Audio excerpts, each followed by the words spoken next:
Ho, ho, ho, Merry Christmas, friends. Welcome back to Bible Eyes. We are going to be reading the Bible today because it's Sunday, and that's what I like to do every Sunday. Today we're going to be covering a story. This is going to be another one in our series about the Christmas story, the greatest story ever told, if you ask me. It's really, there's no flaws with the whole story, and everything is just like falls right into place once you start reading it. So I'm going to show you how well the Bible holds up, and let's get into it. Today we're going to be reading out of Matthew chapter 4. Now this one is not specifically a Christmas prophecy, although this is probably, as much as anything else, used in your Christmas pageants. This verse is very much associated with Christmas because it shows up in the Charlie Brown Christmas. When I was a kid, my church did a play version of the Charlie Brown Christmas for our Christmas pageant, and I got to be Linus. So this was my line right here. We'll get to the line in a second. I want to give you the context. Oh my gosh, hang on. Before we do, I got to show you, man, Bible Gateway has really fallen off with these AI-generated Temu ads. Look at this thing. This is, you can buy a Muscle Hulk outfit on Temu for 50% off right now. Okay, back to the Bible, back to the good stuff. Now, when Jesus heard that John had been arrested, he withdrew to Galilee. He left Nazareth and made his home in Capernaum by the sea in the territory of Zebulun and Naphtali, so that what had been spoken through the prophet Isaiah might be fulfilled. Land of Zebulun, land of Naphtali, on the road by the sea across the Jordan, Galilee of the Gentiles. The people who sat in darkness have seen a great light, and for those who sat in the region and shadow of death, light has dawned. From that time, Jesus began to proclaim, repent, for the kingdom of heaven has come near. Now, this prophecy all comes out of our old buddy Isaiah chapter 9. Now, disregarding the fact that Matthew he just completely like misquotes it. And what's great about it is like, this section, I believe, is formatted the way that it is because it's a break from the prose that you see earlier in the chapter. So this first verse here is prose, where it's just Isaiah talking, and then it breaks into this like verse. So I'm not sure if it like rhymes in the sense that a poem normally would, but like the prophet's words were chosen very specifically, and so misquoting him is very silly. But that's okay. Matthew, just as a reminder, Matthew would have had the Greek Septuagint version. That's what he would have been writing from. So I'm not sure how the translation tracks there, and I'm too lazy to look it up because I don't really care. So we go to Isaiah and we find this prophecy. The thrust of the prophecy is the same. That basically he's saying, okay, in the former time, Zebulun and Naphtali, the people who walked in darkness have seen a great light. Those who lived in the land of deep darkness, on them a light has shined. So in that sense, I guess he's quoted somewhat accurately. Now, Matthew's point here is that this was a prophecy about the Messiah, and he wanted to make sure that this is another box that he needed to check, because somewhere they had probably, generated a list of like, here's the things that like we really need to look for when we're looking for this Messiah character that we expect based off of our holy prophecies. And Matthew wanted to make sure that those got fulfilled. So what he's saying is that there's this prophecy in Isaiah that is about the Messiah coming out of this land, the land of Zebulun and Naphtali. And I pulled up a map just so that we're clear on where this is. These are Zebulun and Naphtali are two tribes of Israel. Their allotted territory is up in the northern kingdoms. And this is right here. This is the Sea of Galilee. So you can see in the larger picture here, we've got in the very, very far north, we've got Asher and Naphtali. And then just to the south of Naphtali is a smaller territory, the land of Zebulun. Both of those are kind of nearby two things that are notable for Jesus's life. Number one is that Nazareth is about right here in Zebulun, and then the city where he quote unquote started his ministry is in Capernaum, which is right here on the shore of the Sea of Galilee. So, just like we always do, what we do here at Bible Eyes is we find a prophecy and we go look at it and we try to figure out what's going on with the original prophecy. So this original prophecy comes out of the book of Isaiah chapter 9. This portion of Isaiah would have been written in the 8th century, around the middle of the 8th century, and evidently just before a really notable thing happened in the history of Israel. And that is that around the time that Isaiah is writing, Israel was facing a significant threat from the north.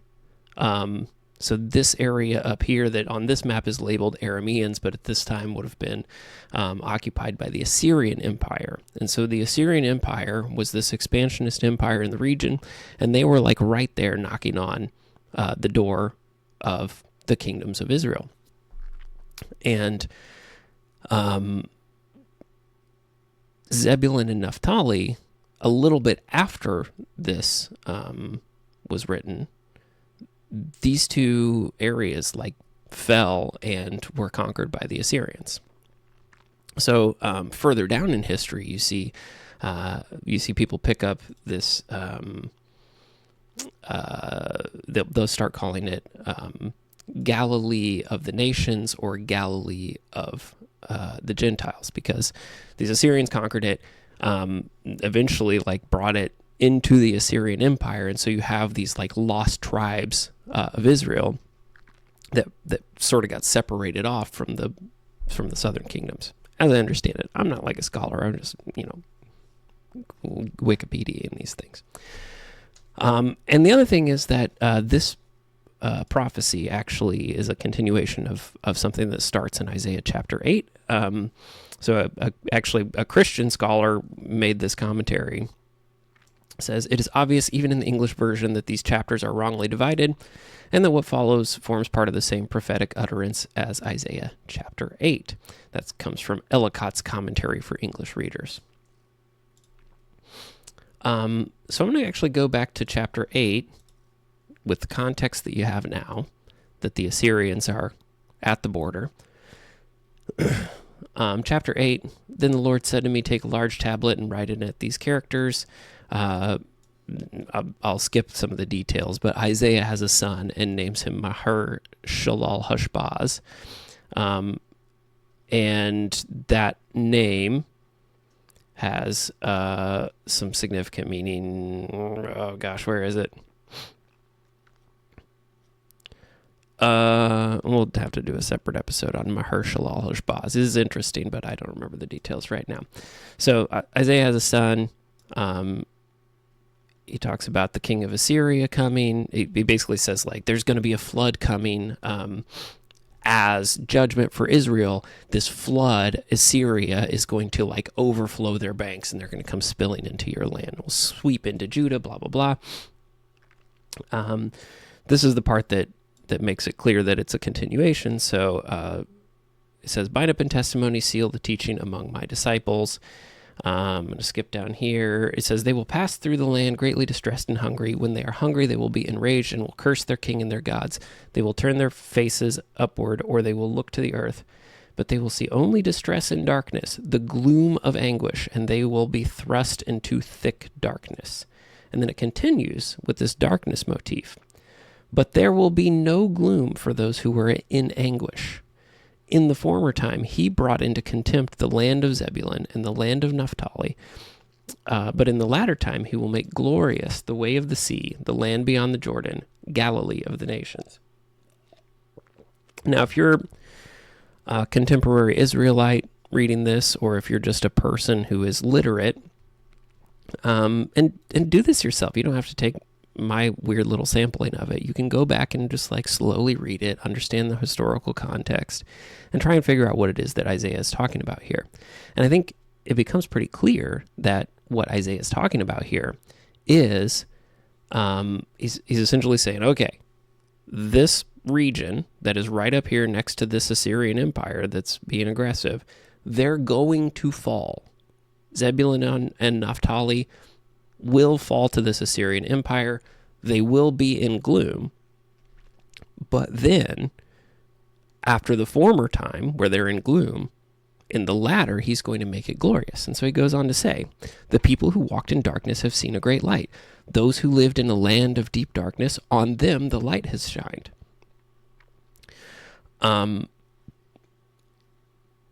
He's saying later on down here, for a child has been born for us, a son given to us, authority rests upon his shoulders, and he is named Wonderful Counselor, Mighty God, Everlasting Father, Prince of Peace. Great will be his authority, and there shall be endless peace for the throne of David and his kingdom. He will establish and uphold it with justice and righteousness from this time onward and forevermore. I think any Israelite reading that would have understood that to mean that at the current time, a child has already been born. That child is going to grow up and become the king that we're waiting for. That child is going to bring in peace, be wise, be mighty. It actually says that that child will be God, which is interesting. It says, great will be his authority. There shall be endless peace for the throne of David in his kingdom. Start to finish, that whole thing is about a king who's going to come and throw off the Assyrian threat to establish peace for Israel. Now, once again, we always have to talk about what the Christian autonomic response system is going to do. You're going to say, well, no, this is a dual fulfillment. This is God, using the past to sort of foreshadow his master plan, right? And I understand that. I'm here for that, but there's a couple of problems with it. The first one is that the prophecy didn't actually come true in its original sense. There was no rescuer king to come out of Galilee and throw off the yoke of Assyrian vassalage. Nobody came. The Assyrian Empire occupied those territories until the Neo-Babylonian Empire essentially caused the Assyrian Empire to crumble. Right? There was no conquering king out of Israel to do that work. This prophecy didn't come true, and for some reason they just kept it in the book knowing that it didn't come true. Christians are going to say, okay, it didn't, because it wasn't actually about that. But it's also not about Jesus, because for one thing, the timing is about it's about 750 years off, because the child in this story has already been born at the time of writing. And then also, it specifically prophesies that there will be endless peace for the throne of David and his kingdom. You as a Christian are probably thinking, if you're of a mind to try and preempt where I'm going, you may be thinking,